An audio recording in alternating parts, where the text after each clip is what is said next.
Star Wars: The Rise of Skywalker by director and writer J.J. Abrams and Chris Terrio are said to have many different elements in the movie that's going to change our view on the entire sequel trilogy, including The Last Jedi. This is Mike Zero. If you guys are new to the channel, do make sure to subscribe to see future Star Wars content. Now, one great thing about this movie is that we do know that they are doing a lot of special things for the character of Luke Skywalker, portrayed by Mark Hamill once more in the sequel trilogy, in order to truly end the Skywalker saga in a satisfying way for fans around the world.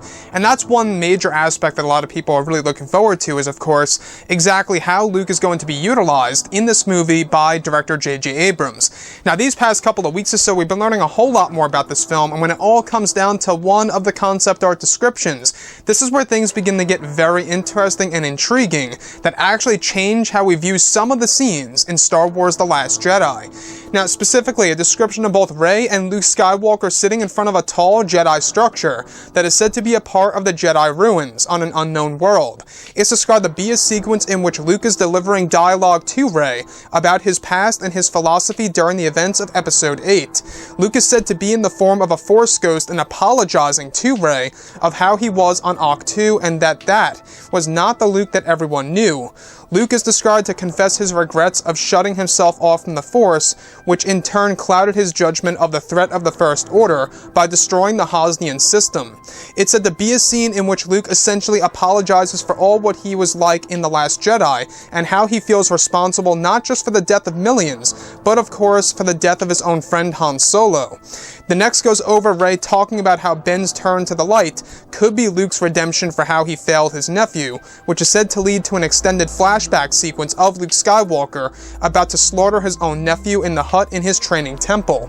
It's said that there is narration of Luke's Force ghost over the flashback, explaining that if it weren't for his own father Anakin Skywalker and his guidance through the Force, he feels he would have killed Ben, and that Anakin guiding Luke away from that was actually the one that avoided the terrible act. So I want to go over a couple of parts about this, because this changes, of course, how we view certain elements in The Last Jedi. Does it necessarily fix the movie for those who have an issue with Episode 8? Maybe, maybe not. You know, if you look at the character of Luke, what's done is done in Episode 8, right? I have expressed this, I know, many times before in the past, that I do have a lot of issues with Episode 8, especially with the character of Luke Skywalker and how he was used by director and writer Rian Johnson. But one thing I will say is that this seems like a vivid attempt by J.J. Abrams in order to really fix certain elements of Luke Skywalker. The one thing that a lot of people seem to have a lot of issues of course, was the sequence in which Luke Skywalker was attempting to slaughter his own nephew, Ben Solo. And now that sequence is being reworked in the form of an extended flashback where we have the Force ghost of Luke Skywalker narrating over that flashback that extends into another sequence where Luke is explaining to Rey that if it weren't for Anakin Skywalker's Force ghost voice guiding Luke Skywalker away from that terrible act, he feels he would have killed his own family member. Now, that to me is pretty deep. That really does, fit into the emotional and dramatic moments that are to be inserted in this movie. Like I say, it has been said that this movie is not only going to be a satisfying conclusion to the Skywalker saga, as said by JJ, but it's also going to be a very dramatic and emotional movie that's really going to be an emotional roller coaster, if you will. And that, to me, it's somewhat similar to what we got in Revenge of the Sith, right?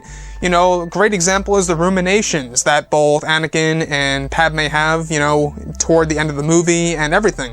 Now, the one piece that I do want to go over is how Luke Skywalker is essentially apologizing to Rey in this particular sequence of how he was during his time on Ahch-To, and that is not the Luke Skywalker that everybody knew prior to him isolating himself on that world of Ahch-To. So basically, he is giving Rey a lesson that even those who fall so down and pretty much hit rock bottom, that they are able to lift themselves back up. And that's exactly what Luke did at the very end of The Last Jedi. Now, do I wish that the ending of Episode 8 was better? Absolutely. I wish that we got a proper lightsaber duel. I honestly wish that Luke Skywalker was there in the flesh to have a real reunion between himself and his sister, as opposed to a forced projection, but I digress. You can really see how this is JJ's attempt at changing many elements of The Last Jedi. And that's not the only evidence. We also have, Kylo Ren's helmet being melded back together. We also have the Skywalker lightsaber returning, as well as other elements of this movie, such as Luke Skywalker flashback scenes, in order to make him alive, but not at the same exact time, because it's actually based within the past. Now, like I say, I am crossing my fingers that J.J. Abrams is really going to treat the character of Luke in a very, very good way in this movie that's going to resonate with a lot of fans, and it's really going to set the sequel trilogy right, where we can see the Star Wars franchise looking very bright for the future. Anyways, guys, drop a comment below. Let me know what you think about all of this in the comments, and if you guys did enjoy the content for today, do make sure to drop a thumbs up on this video to support the channel. I thank you all so very much for the kind support, and I'll catch you guys next time.